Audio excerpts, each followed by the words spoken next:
Dans Plateau Spécial, exprimez-vous par vos analyses, formulez vos critiques, vos observations et vos suggestions sur l'actualité politique et autres aspects de notre quotidien. Avec Plateau Spécial, illuminez l'opinion grâce à la rationalité et au bon sens. Lundi, mardi, mercredi, en direct 10h, la qualité et la hauteur s'appellent Plateau Spécial avec Monsieur le journaliste sur Univers Télévision.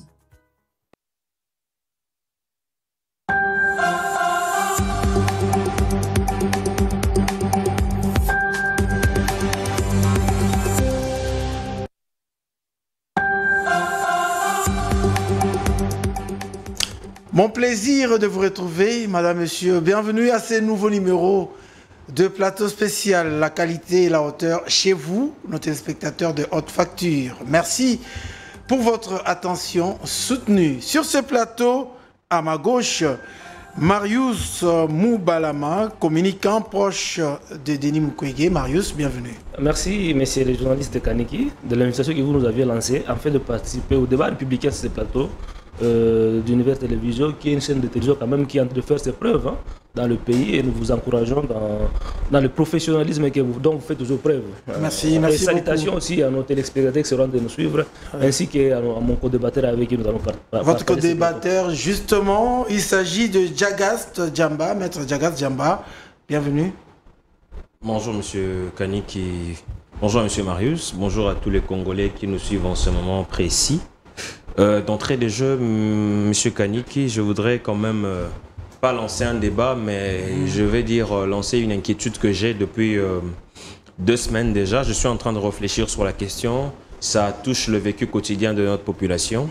Je suis en train de me demander à ceux qui s'y connaissent mieux que moi. J'ai en face de moi ici un économiste, peut-être qu'il va me donner plus d'éléments par rapport à ça, parce que ça touche au social et à l'économie du peuple. Oui. Je me pose la question de savoir pourquoi est-ce que jusqu'à ce jour, en RDC, nous n'avons pas, à nous-mêmes, une usine de panification qui appartienne soit à la République ou bien à une de province. Parce que vous le savez avec moi que le pain est un besoin de première nécessité parmi les besoins de première nécessité. En tout cas, au quotidien. Au quotidien. Et si le pain, qui est un élément qui, en mon sens, ne devrait pas être un luxe dans un pays structuré, organisé comme la RDC, si le pain devrait être façonné, ou je vais dire, être l'apanage de privé, comment expliquer qu'on puisse, nous, avoir le monopole sur le vécu quotidien en termes tout simplement de besoins de première nécessité comme le pain dans notre pays?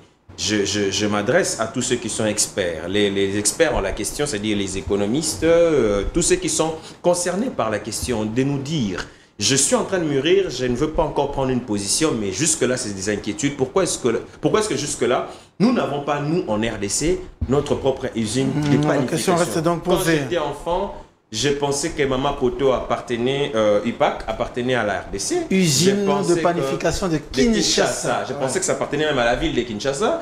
Je pensais que Covadis appartenait à Kinshasa et tant d'autres. Mais quand j'ai évolué, j'ai atteint l'âge de la maturité, j'ai compris que nous n'avons pas d'impact sur ce bien, en tout cas, des premières nécessités.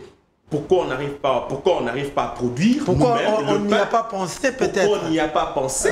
Ça va résoudre un problème aussi réel et même à la fois un problème aussi élémentaire. Et ça va, je crois que ça va donner un point positif, surtout au ministre, au VPM de l'économie actuelle. Allez. Parce que ça sera une avancée significative dans l'histoire de notre pays. Très bien. Merci beaucoup, Jagast. Vous avez soulevé là une question assez importante pour la République démocratique du Congo d'une manière générale, mais les Kinois en particulier, parce qu'il faudrait dire que Plateau Spécial, nous émettons à partir de Kinshasa.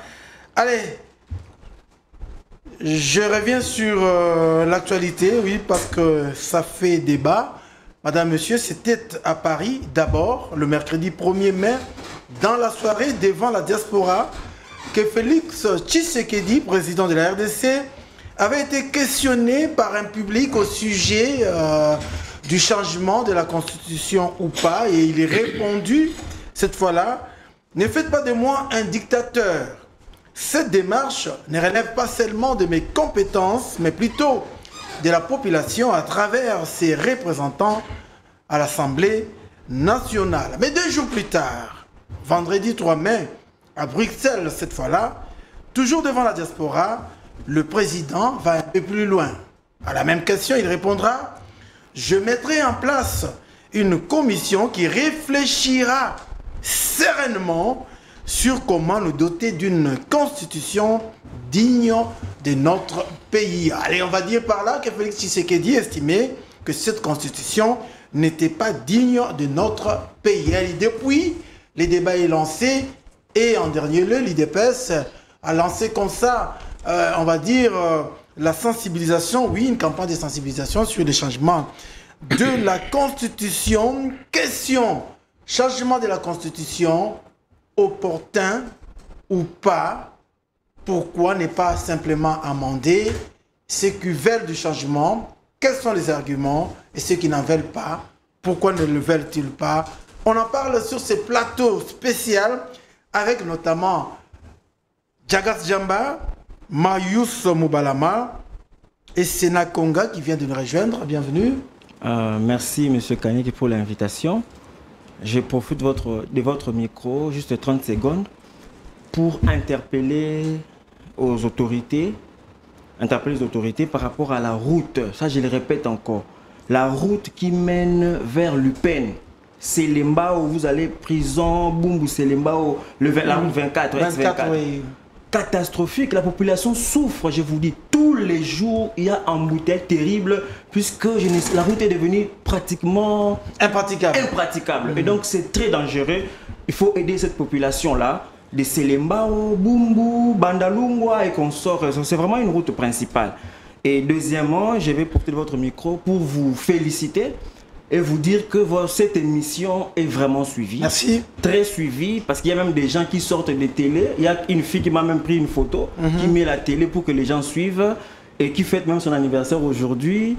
Esther Konga, que je salue en passant, l'épouse de M. Jospin Isemouami, qui est un grand entrepreneur ici au Congo. Et donc je les salue. Allez, merci beaucoup. Bon anniversaire à elle. Allez, bon anniversaire à vous, nos téléspectateurs de Haute Facture. C'est comment encore? Esther Konga. Esther Konga, bon anniversaire donc. Esther Konga Isemouami. Voilà, bon anniversaire à vous. Hein. Nous partageons avec vous la joie que vous viviez aujourd'hui. Allez, Jagas Jamba, pourquoi doit-on changer ou amender la Constitution? Est-ce que cette idée même de pouvoir initier, on va dire comme ça, de prendre cette initiative pour le changement, pour y réfléchir, bon, est-elle opportune? Vous savez, déjà lorsque nous sommes arrivés à asseoir une constitution dans notre pays, c'est parce que nous avons tenu compte des réalités socio-politiques et économiques de l'époque. Et c'est sur base de ça que nous sommes arrivés à asseoir une constitution. Je l'avais dit dans des émissions passées ici, c'est que en fait, une constitution, ce n'est pas d'abord les écrits, ce n'est pas d'abord les textes avec des dispositions, mais c'est d'abord avant tout la norme. Et la norme est tout simplement le fruit des habitudes que vous avez consacrées c'est-à-dire à des principes intangibles. C'est-à-dire, vous vous dites que désormais, dans notre pays ou dans notre contrée, dans notre société, nous marcherons dans des X manières pour obtenir Y résultats. Et puisque les coutumes et les sociétés sont évolutives, il est de bonne loi de penser que les constitutions également doivent être évolutives. C'est pourquoi un savant constitutionnaliste au nom de Royer Collard disait en son temps que les constitutions ne sont pas des tentes dressées pour les sommeils. C'est-à-dire, la constitution évolue avec la cadence de ces peuples-là. La notion de la révision constitutionnelle ne devrait pas choquer. Aujourd'hui même, la Constitution que nous avons prévoit les mécanismes de sa révision et prévoit même les matières de sa révision et prévoit également les matières qui ne doivent pas faire l'objet des révisions. Donc la révision constitutionnelle aujourd'hui ne devrait pas être considérée, voulais-je dire, comme un tabou. Mais seulement, je comprends aussi l'inquiétude de plusieurs Congolais et de certains de nos amis de l'opposition et camarades qui pensent qu'il y aurait peut-être une main noire cachée derrière qui voudrait éterniser un individu au pouvoir. Je voudrais leur rappeler qu'au niveau de l'exposé des motifs de notre Constitution, les points 7 du titre 3 garanti l'alternance politique dans ce pays et a même dit que cette constitution avait pour objectif de lutter contre le pouvoir à vie que nous avons connu avec le fait Mobutu et consorts. Donc, ce n'est pas aujourd'hui que nous allons relancer un débat sur le mandat à vie. Le mandat à vie ou les mandats éternels n'est plus possible en RDC parce que nous l'avons déjà coulé en termes des normes. C'est la norme. Donc, il n'y a même pas à respecter là-dessus, mais il faudrait plutôt voir ici l'intérêt du pays.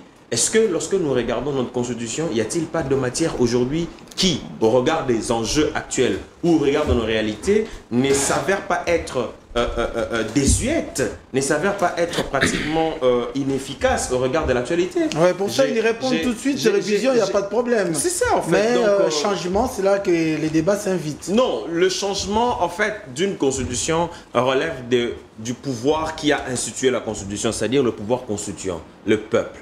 C'est au peuple de décider ou si oui ou non d'un changement le peuple, c'est qui, justement? Le peuple, c'est vous. Le peuple, c'est également ceux qui sont dans l'opposition. Justement, c'est-à-dire que quand je parle du peuple, même la constitution, lorsqu'elle avait été adoptée par voie de référendum, ce n'était pas adopté à l'unanimité. Il faudrait qu'on fasse une nuance. Ça a été adopté à la majorité et non à l'unanimité. En RDC, nous avons opté pour le système majoritaire et non le système d'unanimité. Donc, parce que c'est ça le jeu démocratique en RDC. Si aujourd'hui il y a un référendum et qu'il faut qu'il y ait changement de la Constitution, ça sera au peuple majoritaire de décider et les minoritaires seront dans l'obligation de se plier, de subir la loi de la majorité parce que nous avons opté pour la loi de la majorité. Et je crois qu'au niveau de l'Union sacrée, la question n'a pas encore fait l'objet d'une option levée. Ça n'a pas été une option levée au niveau de l'Union sacrée. Non, ça, il faut se le dire. Monsieur, l'honorable Augustin Kabouya, a pris une initiative individuelle, personnelle, qui lui reste est constitutionnelle. Parce que sur pied de l'article 22 de la Constitution lui garantit l'exercice de la liberté de pensée et d'expression. C'est ça, un député, il a exprimé le vœu de faire cette campagne de changement de la révision de la Constitution, c'est légitime. Donc ce n'est pas une option levée par la famille politique Union Sacrée, c'est d'abord une démarche individuelle. Et au niveau de l'Union Sacrée, la question sera débattue au moment opportun et je crois que les options seront levées. Le porte-parole du gouvernement qui est membre de la famille politique, vous l'avez dit que la question de la révision du changement constitutionnel n'était pas à l'ordre du jour. Donc il ne faudrait pas confondre ici les souhaits ou les initiatives d'un individu individuel, parce qu'il s'agit d'un individu qui l'a émis, au souhait d'un corps. Nous sommes un corps politique, une famille politique. Nous n'avons jamais levé l'option du changement. Oui, mais en tant qu'intellectuel congolais, Djagas Djamba, on va quand même réfléchir. Hein. Bien sûr. C'est vrai qu'il a pris cette initiative. Il est quand même secrétaire général, président AI du parti au pouvoir, UDPS. Il ne peut le prendre sans, on va dire comme ça, l'aval de son autorité morale, pensent certains. Cette autorité morale qui a dit d'ailleurs mettre un jour une commission qui réfléchirait sereinement, disait-il, sur comment nous doter d'une constitution digne de notre pays. Ça veut dire qu'il estime que cette constitution n'est pas digne, mariée à la démarche du secrétaire général. On s'est dit que c'est une démarche, allez, on va dire, boostée comme ça par le président de la République. Si vous voulez, par l'individu Félix Tshisekedi. Je comprends en fait que l'insinuation soit faite de cette manière-là, mais je crois à mon sens que c'est un raccordement frauduleux. Parce que lorsque le chef de l'État parle ici de voir dans quelle mesure mettre une commission pour y réfléchir, la réflexion dégage deux sentences. Dans les sentences de la réflexion, nous avons la possibilité d'opter pour une option ou de la refuser. Pour autant que la réflexion n'a pas encore accouché d'un résultat, comment faire état d'un résultat, je vais dire, comment faire anticiper un résultat à votre propre position ou bien tirer les draps de votre côté par rapport à vos propres conclusions. Ça, en ce moment-là, ça s'appelle les procès d'intention. Et je ne voudrais pas ici naviguer dans les procès d'intention. Le chef de l'État a émis un souhait qui va accoucher d'un résultat qui peut être négatif ou positif. Et ici... Un souhait qui part d'une affirmation, Djagas Djamba. Il a dit qu'il mettrait une commission pour réfléchir. Je reste sur la réflexion. Et moi, je reste sur l'affirmation constitution digne de notre pays. C'est une affirmation. Ça dit que celle-là n'est pas digne de notre pays. Non, c'est-à-dire lorsqu'il dit on va réfléchir sur l'hypothèse d'une constitution digne de notre pays. Il se peut qu'il y ait des matières qui ne reflètent pas, comme je l'ai dit, que la constitution elle est évolutive. Voir dans quelle mesure on peut associer le proprio de la Constitution pour savoir si ces mécanismes peuvent passer. Mais si le propriétaire de la Constitution, qui est le peuple, refuse que ces mécanismes de révision ou de changement puissent passer, ça ne passera pas. C'est comme ça que je vous dis que les maîtres à bord de la Constitution, c'est le peuple, le souverain primaire, qui va décider s'il faudra reviser ou changer la Constitution. Et ici, je voudrais élaguer un faux débat qui veut voir le jour. Le faux débat qui a tendance à confondre le débat du cadre normatif au débat de la gouvernance. Est-ce que c'est les changements ou la révision de la Constitution qui va faire en sorte que les prix baissent sur le marché? Est-ce que c'est ce qui va faire en sorte que les enfants aient à l'école? Est-ce que c'est ce qui va faire en sorte qu'il n'y ait pas d'inondation? Non, il ne faut pas confondre les débats. Ici, nous sommes dans un débat normatif. Ça, c'est un débat de gouvernance. Et le débat de gouvernance appelle aux indicateurs économiques, appelle aux indicateurs sociaux et consorts. Ici, c'est un cadre normatif, ça veut dire les règles de jeu pour naviguer dans l'exercice du pouvoir. Alors que là, ce n'est pas le cadre normatif, il s'agit plutôt de faits, il s'agit plutôt de la gestion des actes courants pour naviguer dans l'exercice de la fonction. Donc il faudrait dissocier les débats ici. Aux États-Unis, à ce jour, nous sommes au 27e amendement de la Constitution de Philadelphie.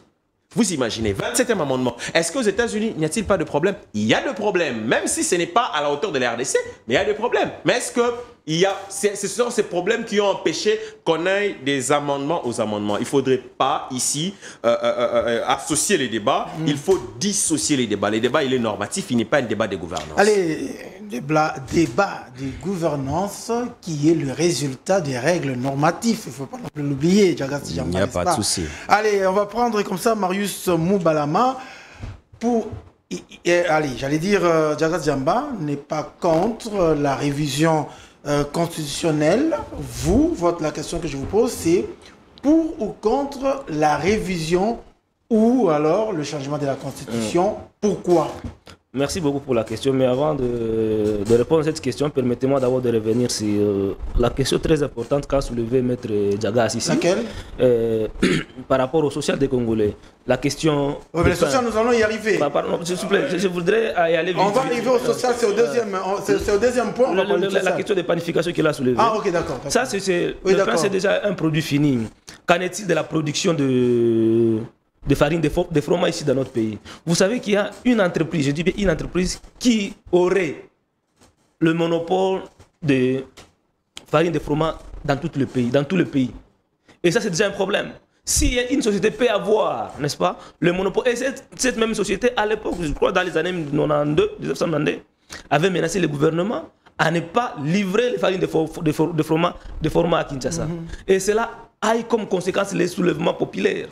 Parce que s'il n'y a pas le paix à Kinshasa, allez-y comprendre comment est-ce que la population peut se comporter à l'absence de ces produits de première nécessité à Kinshasa. Donc, aller place, n'est-ce pas, de faciliter aux producteurs internes de produire cette matière première pour le pain, on préfère faciliter aux importateurs, n'est-ce pas, de remplir le marché congolais par les produits qui nous viennent de l'extérieur. Revenant sur la question de la révision constitutionnelle. On devrait pas révision ou changement, hein? On ne devrait pas aborder cette question comme si c'est un tabou. Ce n'est pas un tabou parce que la Constitution elle-même prévoit le mécanisme de sa révision. S'agissant du changement, ça c'est notre débat. Parce que le changement, M. Djagas Diamba, quand on parle aujourd'hui des changements, dans l'attendement de Djagas, et j'ai suivi un débat ici hier, ce sont les articles qui sont verrouillés qu'on cherche à attaquer.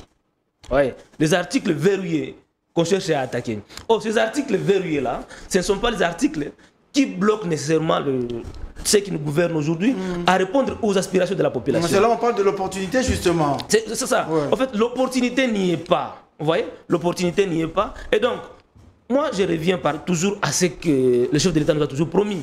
Pendant la campagne électorale, le chef de l'État nous avait parlé de tant de choses. Il nous a parlé de l'unité nationale. Il nous a parlé de la sécurité et de la prospérité. À ce stade ici, est-ce qu'on peut dire que le pays est unifié? Est-ce qu'on peut dire que les Congolais sont en train de vivre la prospérité? Est-ce que la sécurité des Congolais est-il au rendez-vous? Cette question-là devrait être posée.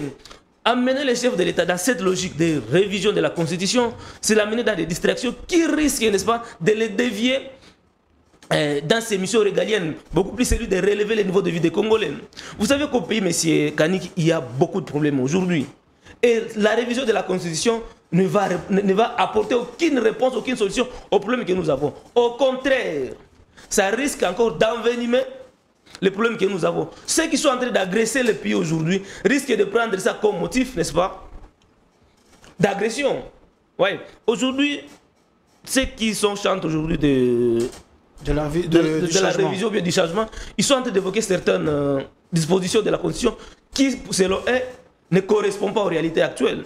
Il y a certains qui parlent de l'article 51, d'autres, oui, article 51, d'autres évoquent l'article 217, d'autres évoquent l'article, je crois, 78 ou bien 73. De tous ces articles-là, aucun article, n'est-ce pas, il y a un impact sur la vie sociale des Congolais. Ouais. Parlons de l'article 251, qui veut que le chef de l'État, non, le gouvernement apporte les soutiens aux minorités, n'est-ce pas, oui, et faciliter leur promotion. Mais effectivement, au pays, nous avons les pygmées. On ne peut pas retirer cet article de la Constitution et laisser, n'est-ce pas, les pygmées à la belle étoile.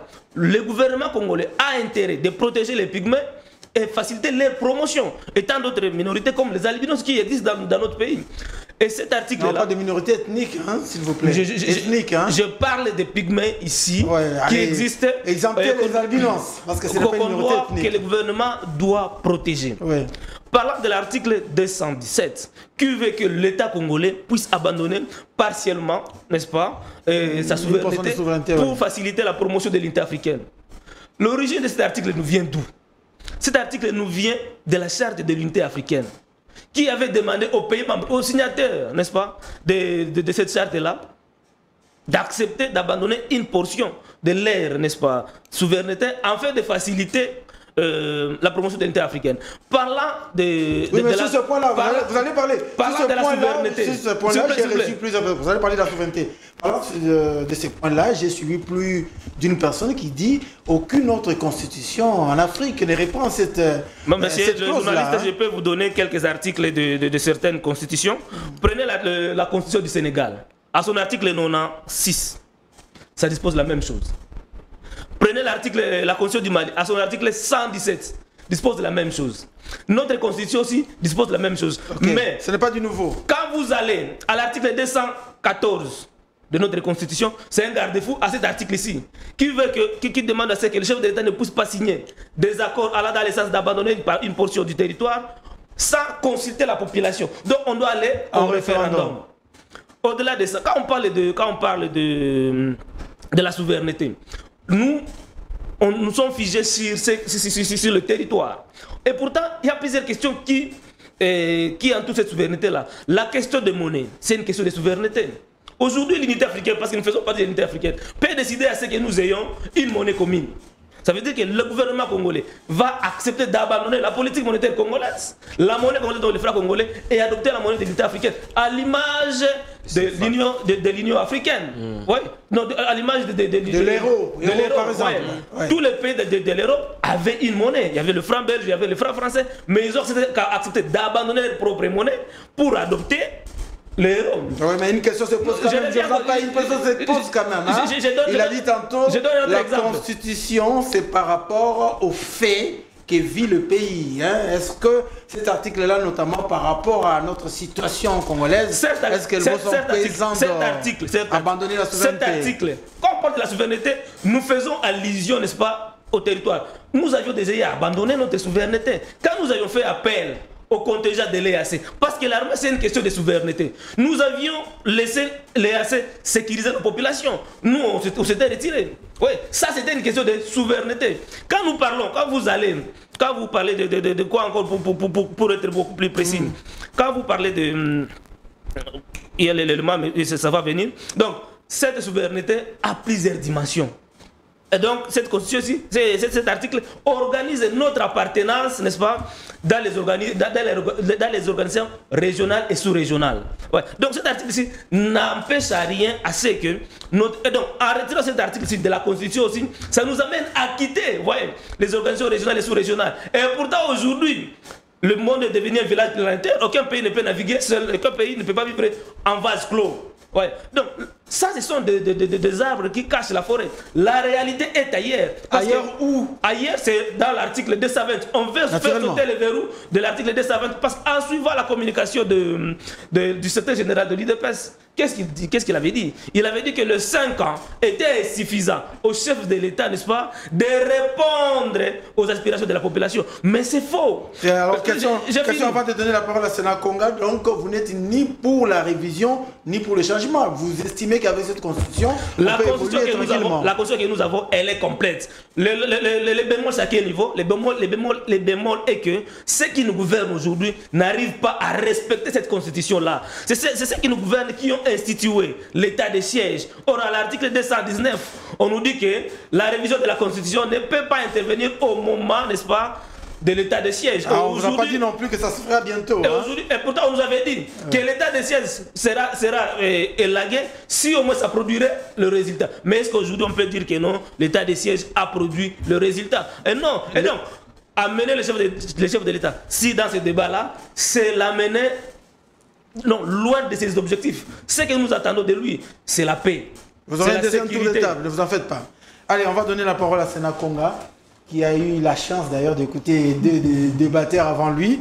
Il a eu la chance de se préparer. Alors, révision constitutionnelle, le changement de la Constitution, il a été quand même pertinent dans ses explications. Quel est votre point de vue sur cette question? Bon, en fait, j'ai aimé déjà d'entrée de jeu la qualité du débat. Je crois que le débat sera vraiment intéressant. Et ici, moi, je viens donner la position de mon parti politique, Ligue des serviteurs, parti cher à l'honorable Ntsingui Pouloulou. Comme Maître Diakhaste venait de dire, la question du changement ou de la révision n'est pas encore à l'ordre du jour dans l'union sacrée. Le président intérimaire de l'UDPS, Augustin Kabouya, c'est un Congolais, c'est un député national, il peut lancer un débat, c'est son droit. Il peut sensibiliser pour la révision ou le changement, c'est de son droit. On ne peut pas l'empêcher de faire cela. Donc c'est comme ça que je dis la position que moi je viens donner, c'est la position de mon parti. Ce n'est pas la position de l'union sacrée, mais plutôt la position de la Ligue des serviteurs. Alors, par rapport à la révision ou au changement, déjà par rapport à la révision, je ne vois pas vraiment là où on peut débattre. Puisque déjà la question est réglée par la Constitution elle-même. Oui, on débat de l'opportunité. Tout à fait. Réglé par la Constitution, c'est vrai, mais lui a démontré à suffisance que tout ce qu'on peut se servir pour amener au changement, il a cité les articles d'ailleurs, il a expliqué que ça ne vaut pas son pesant d'or. C'est comme ça que j'ai dit, restons scientifiques, c'est votre opinion, c'est votre point de vue. Mais lorsque la Constitution dit par exemple que l'initiative peut provenir du président de la République, vous n'êtes pas président de la République, vous pensez que vous êtes mieux informé que le chef de l'État? Non. C'est lui qui a une vision pour la nation. C'est un individu, un Congolais comme tout le monde. Ça veut dire que lorsque la Constitution lui octroie ce droit-là de prendre l'initiative pour la révision constitutionnelle, l'empêcher de le faire, c'est violer la Constitution. L'empêcher de le faire, c'est refuser la démocratie. Puisqu'il ne tire pas, ce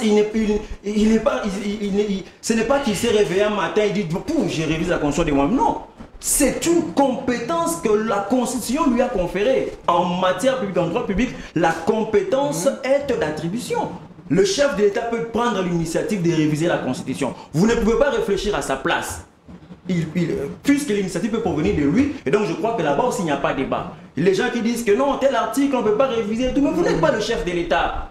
Vous ne réfléchissez pas comme lui, c'est un individu libre. Vous n'êtes aucune institution susceptible de prendre cette initiative. Alors, respectons ce qui est d'abord écrit. Vous ne pouvez pas obliger les autres de respecter alors que vous-même vous ne voulez pas respecter. Commencez également par respecter cette constitution en acceptant que le chef de l'État peut prendre l'initiative. En acceptant que le gouvernement, réuni en conseil des ministres, peut prendre l'initiative. En acceptant que l'Assemblée nationale et le Sénat peuvent prendre cette initiative. En acceptant que les 100 000 personnes, nous sommes plus de 100 millions. Je peux vous poser une question? Oui. Acceptez que je donne juste une minute à Marius.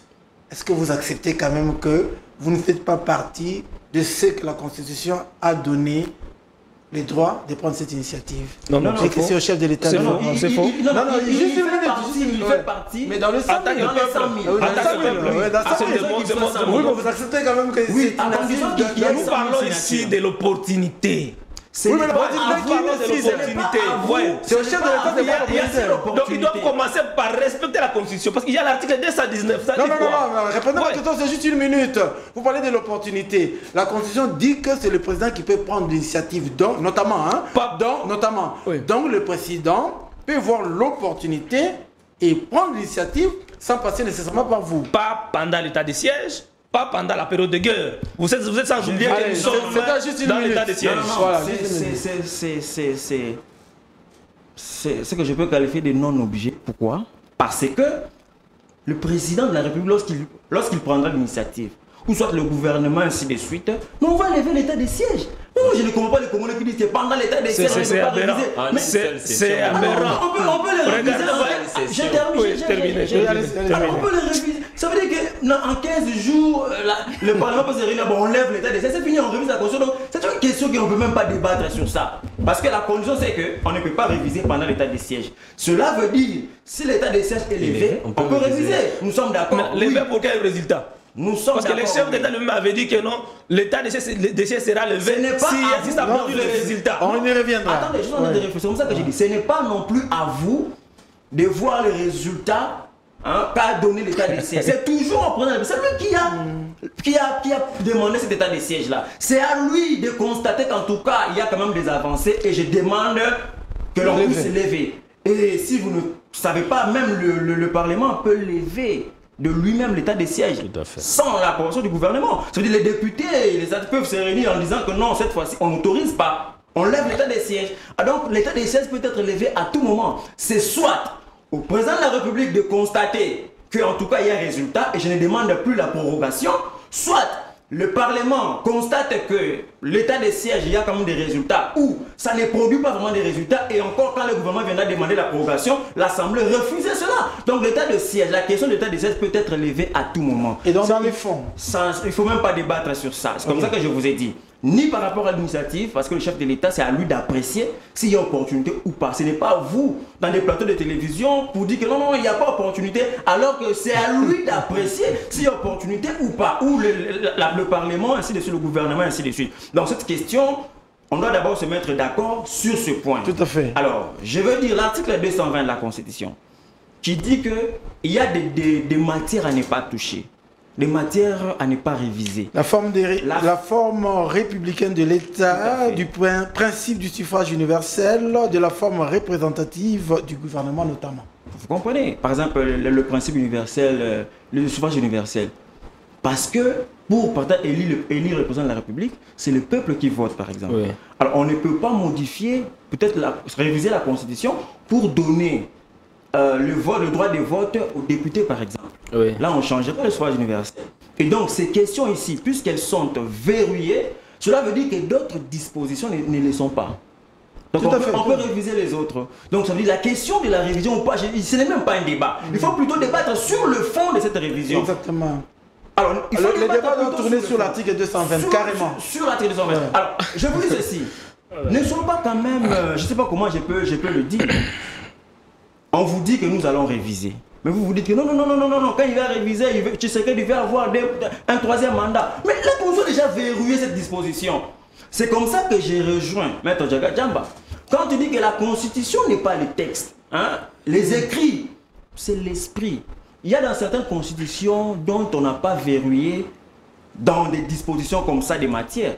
Mais quand même, lorsque la Constitution elle-même dit par exemple que telle matière est fondamentale, vous comprenez déjà que ce sont des matières sensibles qu'on ne peut pas toucher. La Constitution n'a pas toujours besoin de dire que cette matière, il ne faut pas la toucher. Même lorsque la Constitution ne reprend pas cela, mais il y a quand même des matières que la Constitution estime qu'elles sont fondamentales. Ça, c'est par rapport à cela. Alors, par rapport à la position de mon parti politique, Ligue des serviteurs, parti cher à l'honorable Ntingi Pouloulou, je dis que pour nous, pour notre part, si un jour on arrivait à accéder au pouvoir, parce que nous sommes dans la majorité, mais si un jour on prenait vraiment comme l'UDPS qui était un parti présidentiel, ça veut dire qu'on arrivait à élire, avoir un président à la tête de la République, soit, même dans l'Union sacrée, on peut proposer nos idées, ça veut dire nous, par rapport à nous, prenons le changement de la Constitution. Nous prenons le changement de la Constitution. Pourquoi? Parce que des matières que nous avons dans notre vision, obligerait toujours que l'on puisse changer de constitution. Puisque ce sont des matières qui touchent même à la forme de l'État, qui touchent à beaucoup de choses. Et donc, pour la position de la Ligue des serviteurs, c'est le changement de la constitution. Notre recette parle du mandat du président de la République. Pour nous, le mandat doit être rotatif par rapport aux 4 R linguistiques. Ça veut dire les Congos, les Kassaïens, les Grands Katanga et les Ngala, les Bangala. Les esprits éveillés vont déjà constater naturellement... Et les qui vous le mettez où? Attendez. Attendez. Non, le les 4 linguistiques. Le Swahiliphone. On a compris les 4 linguistiques, oui, vous comprenez les 4 linguistiques, les casses et tout, et tout. Alors vous comprenez que nous, pour notre position est que la présidence, le président de la République soit rotatif. Le mandat présidentiel soit rotatif. Ça veut dire que, comme je disais déjà, la nature nous a déjà enseigné cela. Nous avons eu un premier président de la République qui était Nekombo, le président Kassavubu. Nous avons eu un président de la République qui était Mobutu. On va changer juste la constitution parce que vous voulez que la présidence soit rotative. Je suis en train de... Il y a beaucoup, je vais citer. Oui, mais il faut passer parce que... Alors nous avons déjà eu un président Mobutu. Oui. Nous avons eu un président de l'espace Swahili. Et actuellement, nous avons un président de l'espace du Kasaï, un Luba. Donc ça veut dire que, pour notre position, c'est que cette fois-ci, après Tshisekedi, que le pouvoir revienne au Nekongo. C'est ça la position. Parce que la nature elle-même nous a enseigné cela. Deuxièmement, nous prenons les courants politiques. 2 courants politiques.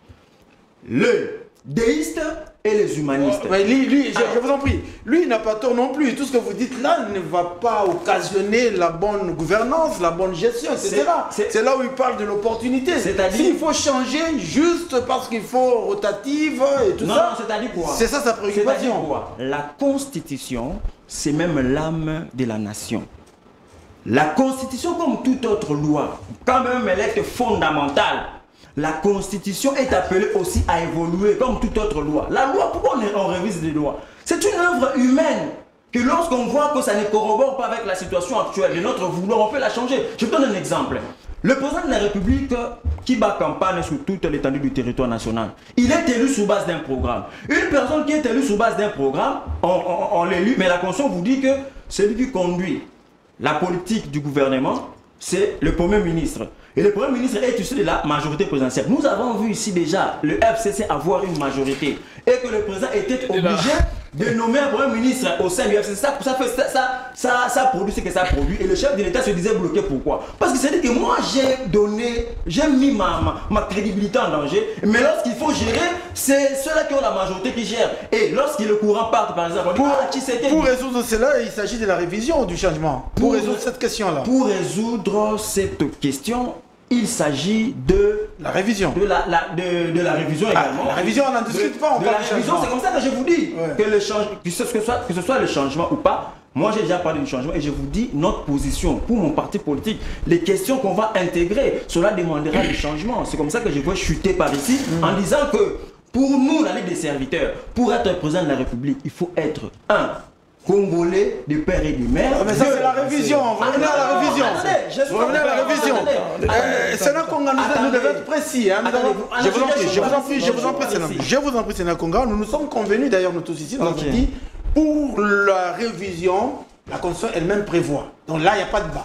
Les débats, c'est parce que certains parlent déjà du changement, donc faisant allusion à l'article 220. Mais lorsqu'on veut toucher le mandat, lorsque nous touchons les mandats, lorsque dans notre constitution, notre proposition, on touche déjà les mandats, ça veut dire que, alors que le problème du mandat est verrouillé. Dans le 220. Dans le 220, c'est comme ça que j'ai dit, puisque nous, déjà, dans notre proposition, on touche les mandats, donc cela veut dire qu'il faudrait qu'on aille à la révision. Non, pas à la révision, au changement. Au changement, merci. Allez, Diaga Ziamba, peut-être une réaction pour qu'on termine avec le social finalement. Bon, en fait, s'il y a une réaction, la réaction va toucher au niveau de la révision ou non du changement. Donc, je crois que la question de Marius, ou son inquiétude, qui dit, mais si il a posé une question, il dit, mais la révision constitutionnelle a quel avoir sur l'impact social? Oui, c'est ça. Oui. Si je peux lui répondre, il y a beaucoup de dispositions, si on révisait, il va se rendre compte que ça touche le social. Si vous lisez la Constitution au niveau de l'article 1er, on vous dit que la RDC est un État de droit. Mais vous prenez la même Constitution au niveau de l'article 167, 166, où clairement, les membres du gouvernement qui manient l'argent du peuple pour les attaquer, pour détournement, tout ce que vous connaissez, le poursuivre devant les instances judiciaires, il faut avoir l'aval au 3/5 de la majorité parlementaire. Et s'ils sont des copains, vous ne les touchez pas. Et même ce qui est pire, avec les députés nationaux, les parlementaires, on peut les prendre, le poursuivre en cas de flagrance. Mais les combles, c'est qu'avec les membres qui gèrent l'argent de l'État, les gouvernements, eux, la Constitution n'a même pas prévu les mécanismes de flagrance. Vous imaginez les dangers où l'État de droit est à contresens et à contre-courant. Les gens qui manient l'argent de l'État, ils sont pratiquement protégés avec des mécanismes juridiques. C'est un danger pour notre peuple. Il m'a dit quelque chose du peuple ici. Aujourd'hui, dans le projet Boukangalonzo, c'est l'économie, c'est les sociales, non, c'est les massacres. Tout à fait. L'argent de Boukangalonzo a disparu. Une somme avoisinant plus de 385 millions de dollars avait été décaissée pour la phase d'essai. L'argent est parti. La population croupit. Mais le principal suspect de l'affaire, on ne sait pas le poursuivre. On ne sait pas le poursuivre parce que aujourd'hui, on ne sait pas où est-ce qu'il faut juger un ancien président de la République ou un ancien premier ministre qui n'est plus président en fonction, qui n'est plus en fonction avec une casquette autre. Vous voyez, vous avez vu le ping-pong juridictionnel entre la Cour de cassation et la Cour constitutionnelle. On va devant un juge d'interprétation. La question est une question de juge. Au point qu'on n'en a jamais terminé. Justement, encore pour terminer, la population. Je vous disais que les cadres normatifs ici, c'est la clé. C'est vrai que les clivages politiques existent dans notre pays, je le reconnais, ça il faut le reconnaître, on a un peu le sentiment d'égoïsme, mais il faut qu'on se le dise. L'article 78 de la Constitution nous a posé un sérieux problème quand il s'agissait de la sortie du gouvernement. Et même quand il s'agissait de la gestion des affaires courantes avec ceux qui étaient à la fois députés, ceux qui étaient à la fois membres du gouvernement. Ça nous a posé un problème. Qui croupissait? Ce n'était pas Tshisekedi. Ce n'était pas le gouvernement, mais c'était moi et lui. Nous avons croupi parce que la République était pratiquement sur un cric. Est-ce que ce sont des matières qu'il ne faut pas revoir pour permettre à ce qu'une fois que le président est élu, qu'il n'y ait pas des cas, il peut être élu aujourd'hui, 2 jours après il décide de nommer. 2 semaines maximum, il a son gouvernement, il commence le travail parce que en fait, le président de la République est jugé par le peuple. Mais il y a une question quand même, une question que lui pose et il y a des gens qui se retrouvent derrière lui. Il s'est dit, est-ce que la Constitution telle qu'elle aujourd'hui a empêché, a mis une embûche de cale, comme on le dit ici chez nous, aux gestionnaires pour pouvoir évoluer dans le sens du bénéfice du peuple? C'est ça le problème. Non, mais attendez, la question mérite d'être posée, mais cette question a une réponse.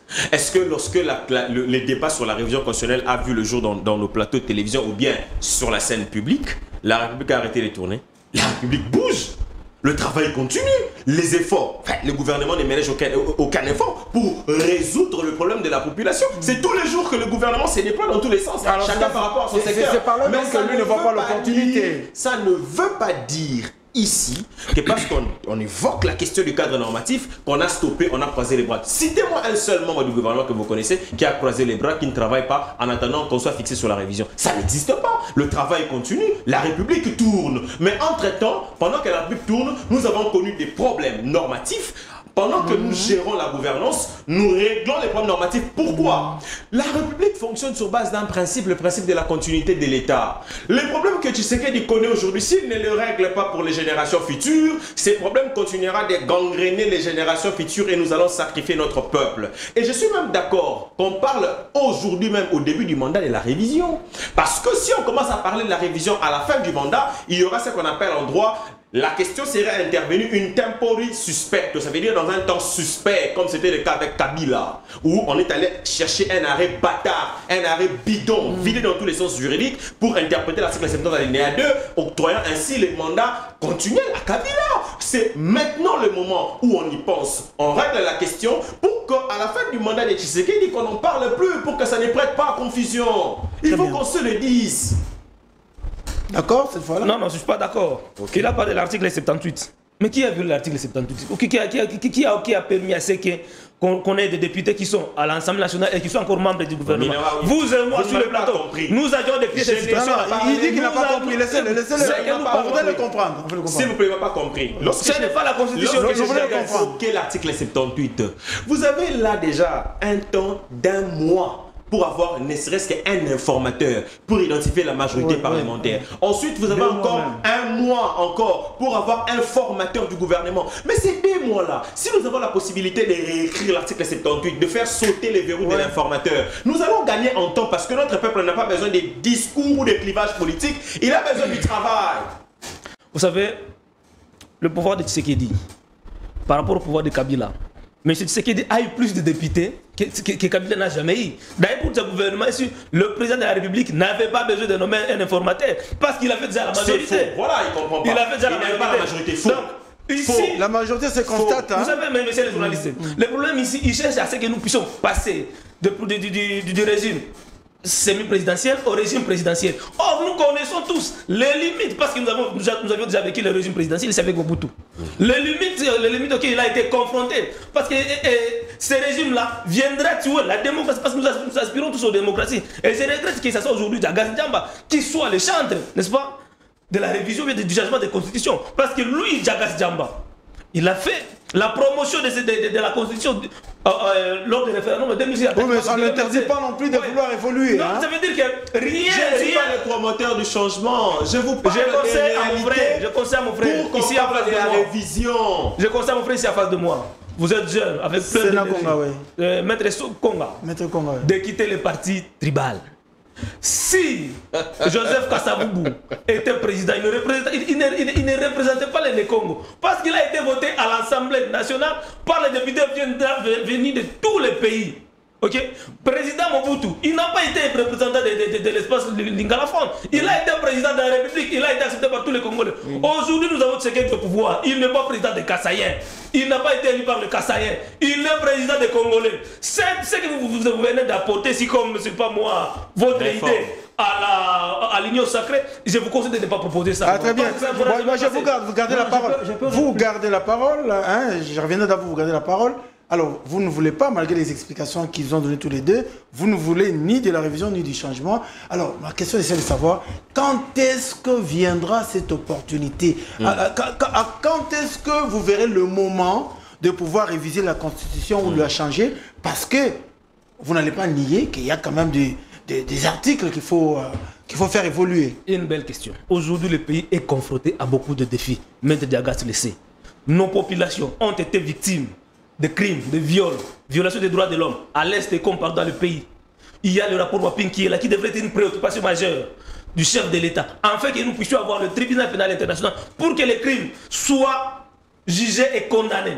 Malheureusement, ces rapports-là, on l'avait abandonné au docteur Denis Mukwege. C'est seulement le Denis Mukwege qui porte ces rapports-là. C'est pour dire, non, c'est pas que je ne réponds pas. C'est pour dire qu'il y a du travail, il y a des questions sur lesquelles on peut s'atteler. Oui, mais la réponse... Attends. Le cas là, c'est lorsque le président de la République aura répondu à ses promesses, rétablir la paix, parce qu'il avait dit lui-même qu'il va considérer le chef de son mandat, s'il n'aura pas rétabli la paix à l'aide de la République démocratique du Congo. Ça devrait être ça la préoccupation. Vous parlez de changement de la Constitution. Vous savez combien ça peut nous coûter aujourd'hui en termes de finances, en termes de logistique, pour aller au changement de la Constitution. En plus, le pays... Nous n'avons pas le contrôle effectif de tous les pays. Est-ce que c'est tous les Congolais qui participeront à ces changements-là? Bunagana n'est pas sous compte de Kinshasa. Rutshuru n'est pas sous compte de Kinshasa. Je vous ai déjà répondu sur les changements. Je vous ai dit que ça relève du peuple. Moi, je n'ai pas d'avis sur... Non, moi, je n'ai pas d'avis à donner sur les changements. Je parle des révisions. Moi, je parle de la révision. Ne me faites pas parler du changement. Non, à vous attendre parler. Non, je parle de la révision. Du changement de la Constitution. Vous voulez qu'on fasse sauter pour passer du régime semi-présidentiel au régime présidentiel. Or, nous savons tous, comme je l'ai dit tantôt, les limites du régime présidentiel. Vous voulez instaurer une dictature encore dans le pays que nous avions combattu. Procès d'intention, oui, a-t-il dit. Ce ne sont pas vous dites, vous voulez, alors que les deux ont dit que le débat n'est même pas dans l'union sacrée, on réfléchit juste en tant qu'intellectuel. Donc, procès d'intention, oui. Le président de la République appelle aujourd'hui par ceux qui les soutiennent comme autorité de référence à donner l'ego. Il a dit déjà qu'il va mettre en place une commission. Donc on ne changera jamais la Constitution, on n'amendera jamais la Constitution. Une seule question. Je dis ceci que la Constitution prévoit ces modalités de sa révision. Mais qu'on travaille d'abord sur la paix au pays, qu'on rétablisse l'autorité de l'État sur toute l'étendue du pays. Et après ça, on pourra passer révision. Lui, avant de venir ici, il s'est plaint des conditions de route. Il s'est plaint des conditions de route. Est-ce que si on révise aujourd'hui la Constitution, c'est Tshisekedi? Mais c'est oui, c'est lui qui donne. Il a réagi, il a compris qu'on doit réviser. C'est lui qui donne la vision. C'est lui qui donne la vision. C'est lui qui s'est choisi des acteurs. Donc il est responsable à quelque chose. Il s'est choisi lui-même les acteurs. S'il vous plaît, on se calme. Est-ce qu'on peut se calmer? Calmons-nous, non? Si on ne se calme pas, les gens ne vont pas les écouter.